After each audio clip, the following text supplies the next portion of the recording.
Grosseiro, é um prazer imenso.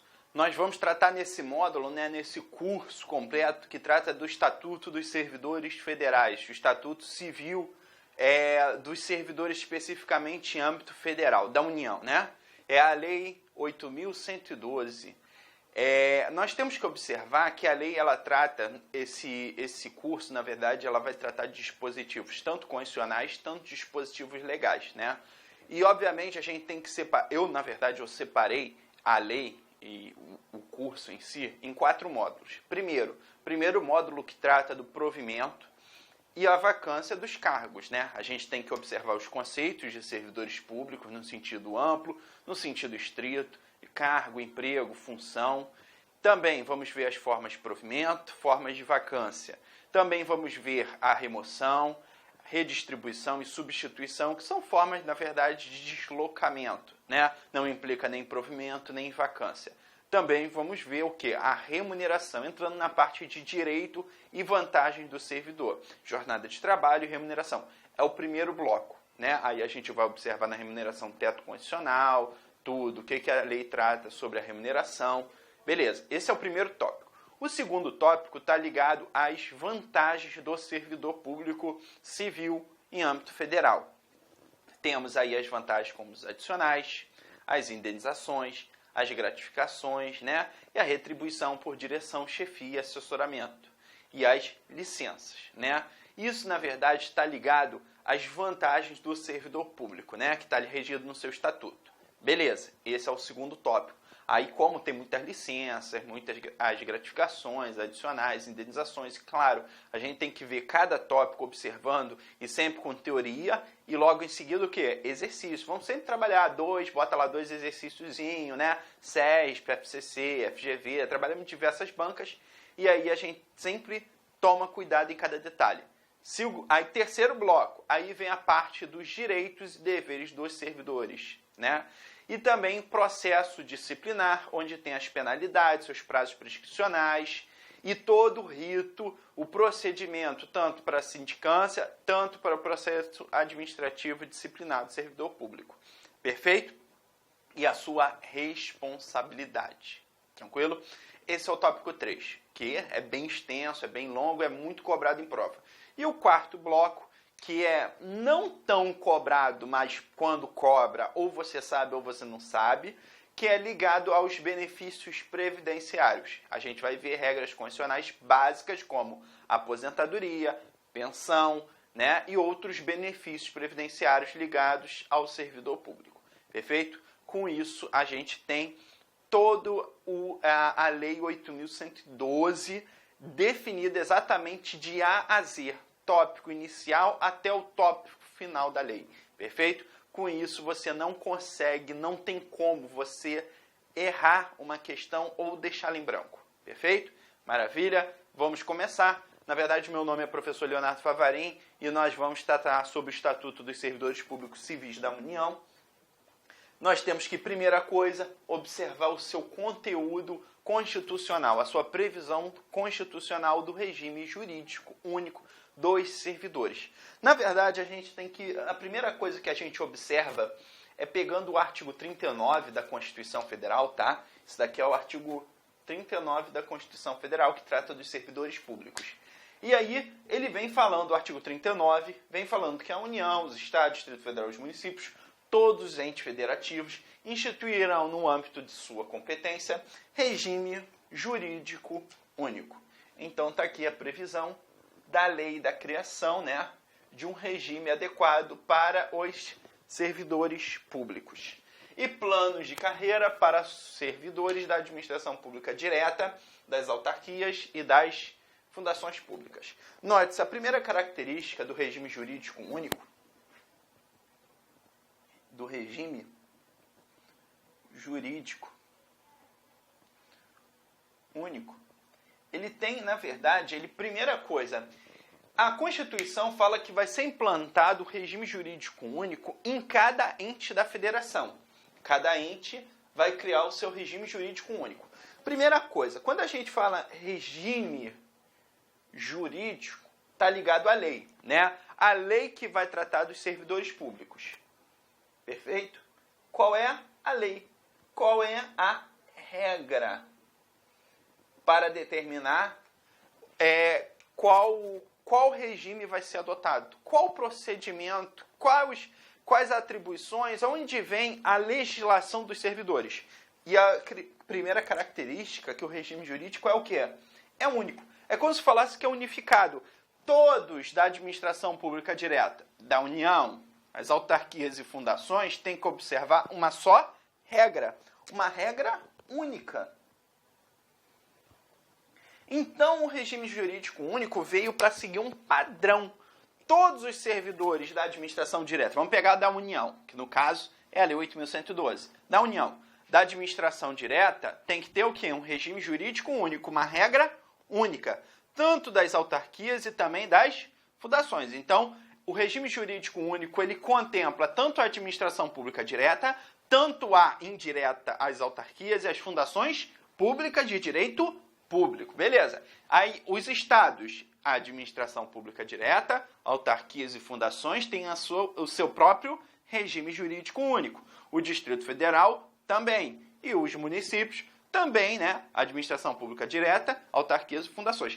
Estão excluídos do regime jurídico único que é as empresas públicas e sociedades de economia mistas, né? Porque eles são regidos pela CLT, por serem considerados empregados públicos. Perfeito? Até mesmo a gente vai ver isso.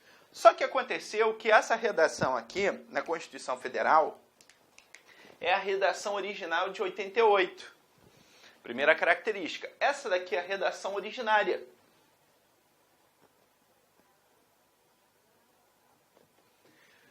Só que aí veio uma emenda, que foi a emenda que a gente vai falar muito dela, a Emenda Constitucional número 19, de 1998, que foi uma emenda chamada de Reforma da Administração Pública, a Reforma Administrativa.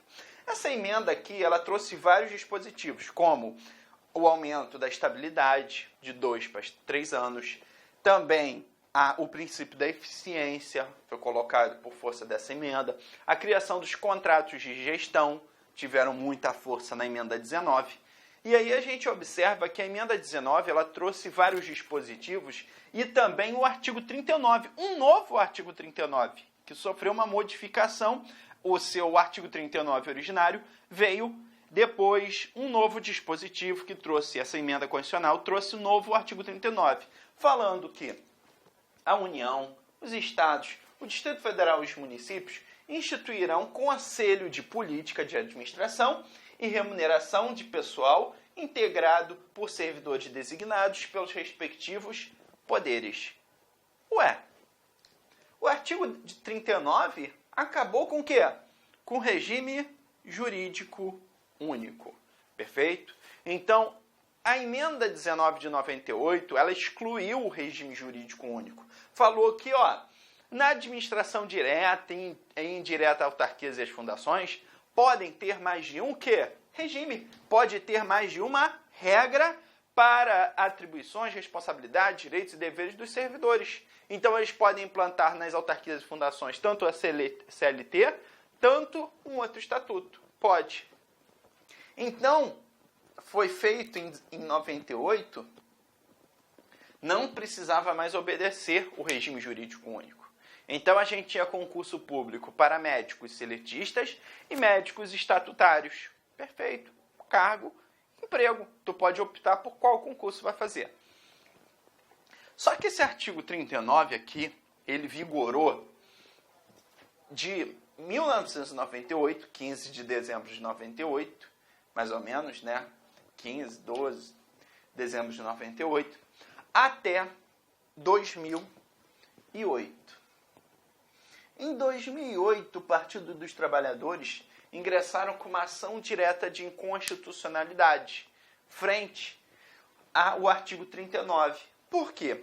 O artigo 39, ele não respeitou o quórum na votação no Senado num turno. Por ser uma emenda constitucional, tinha que ser 3/5 em cada caso em 2 turnos de votação. Sendo que um turno no Senado não respeitou essa regra, não atingiu o quórum. Por isso, foi declarada em caráter liminar hoje temos uma liminar que pede, né, uma ação direta de constitucionalidade 21.35.4, que em caráter liminar o STF deu realmente essa liminar e falou, com isso volta-se à redação originária. E aí hoje o que está valendo na nossa Constituição é a redação originária do artigo 39. Mas a gente tem que observar que se você pegar a Constituição vai ver exatamente esses dois artigos. Um que está com regime jurídico único e o outro que não está com o nosso regime jurídico único, tadinho, né? Porém, esse artigo 39, que foi modificado pela Emenda Constitucional 19 de 98, está com uma eficácia suspensa em caráter de liminar até o julgado lá no Supremo Tribunal Federal. Perfeito? Maravilha? Temos que saber o conceito dessa porcaria, desse regime jurídico único. Beleza? E agora, já que a gente vai falar de conceitos,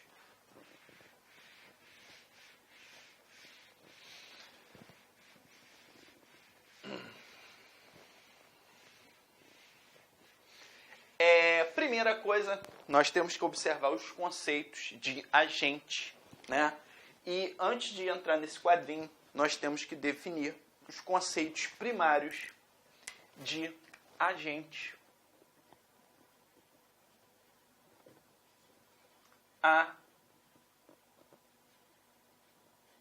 administrativos. Quando a gente fala em agentes administrativos, nós estamos falando também, de certa forma, de servidores em sentido amplo.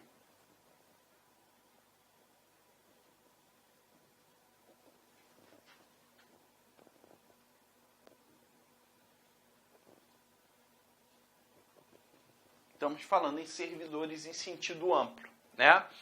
Quando a gente fala em agentes administrativos, nós temos aqui três classes. Que quando a gente olha, a gente vê o que ocupa cargo, o que ocupa emprego, o que ocupa função pública, né? Então a gente separa o cargo, o emprego e a função. Primeiro que a gente tem que observar que o cargo público aqui é o servidor em sentido amplo, né? É o servidor em sentido amplo. Aqui é o empregado público. Aqui pode ser várias outras coisas. A gente tem um exemplo muito clássico, que é o famoso temporário, que por uma necessidade temporária e imprescindível da administração pública, pode convocar pessoas, né, para ocupar função. Nem ocupa nem cargo, nem emprego, ele ocupa uma função. E temos também as funções de confiança, né? Que não é nem um cargo, nem um emprego, é uma função, mas aqui é especificamente para direção, chefia e assessoramento. Perfeito? Esse daqui são os servidores no sentido estrito. Então a gente vai ver que a Lei 8.112, ela colocou exatamente o sentido da palavra servidores em sentido estrito. Só que a gente tem que tomar cuidado que o artigo 2º da Lei 8.112 bota aqui, ó, para os efeitos desta lei, servidor é a pessoa legalmente investida em um cargo público. Nós temos que a primeira definição aqui de servidor público, ele fala que servidor é uma pessoa física. A gente tem que ter esse conhecimento. É uma pessoa física. Uma pessoa física que está tendo um vínculo investida, que cria esse vínculo, com um cargo que é cargo público. Só que a gente tem que observar que cargo público é gênero. Cargo, então, exclui quem?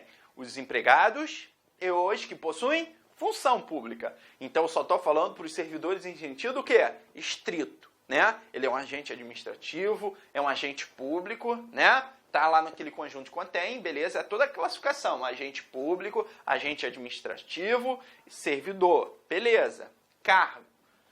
Cargo público é o conjunto de atribuições e responsabilidades prevista na estrutura organizacional que devem ser cometidas a um servidor.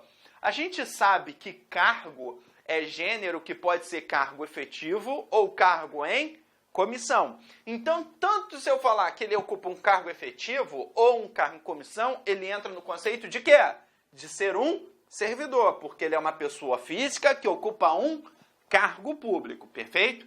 Então, na hora da questão, quando ela trata de servidor, você não sabe exatamente se é cargo efetivo ou cargo em comissão. A questão, quando começar a trazer, ela vai falar um servidor efetivo ou um servidor que ocupa um cargo em comissão. Aí, opa! Aí você tem que fazer o quê? Essa separação, perfeito? Então, vamos entrar aqui exatamente num cargo efetivo e o cargo em comissão. E a gente tem que trabalhar exatamente com os conceitos, né? Porque o cargo efetivo, concurso público, é necessário.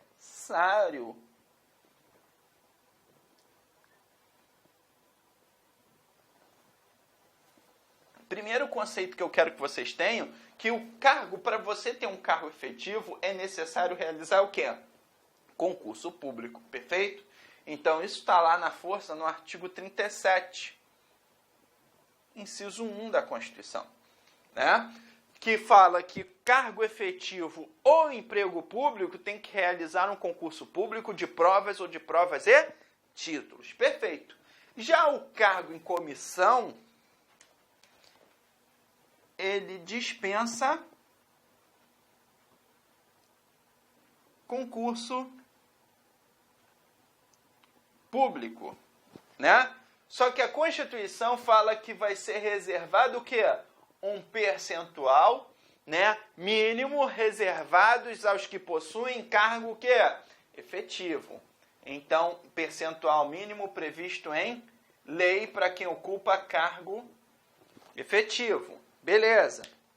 Agora a segunda parte. Estabilidade. Quem ocupa cargo efetivo pode adquirir a estabilidade após 3 anos de efetivo exercício. Já o cargo em comissão, de livre nomeação e exoneração, né? Então, pode cair na hora da prova os cargos em comissão ad nutum, né? Significa o quê? A liberdade, tanto de escolha, tanto de retirada, perfeito? Então, a gente toma cuidado com isso. Os cargos efetivos é necessário realizar concurso público de provas ou de provas e títulos, previsto na Constituição no artigo 37, inciso 1. A estabilidade, ele pode adquirir estabilidade após 3 anos de efetivo exercício. E agora a gente vai ver a previdência social, também importantíssimo. A gente observa que a previdência, eles contribuem para o cargo efetivo, contribui para o regime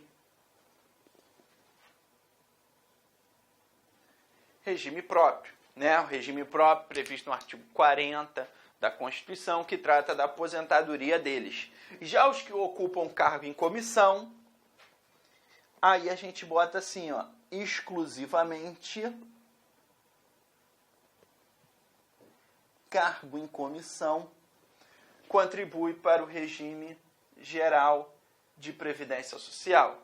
Os que têm cargo em comissão, mas ocupam também cargo efetivo, aí sim que eles contribuem para o regime próprio de previdência social, que é do artigo 40.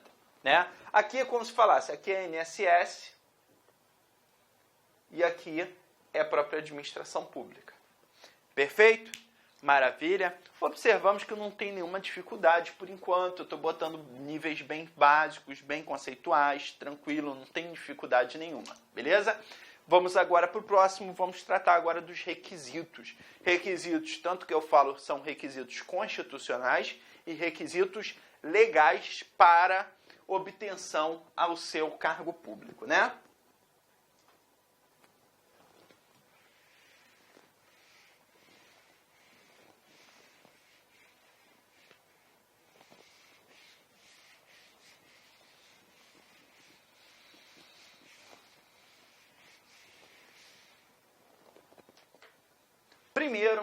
Primeira coisa são requisitos para o cargo.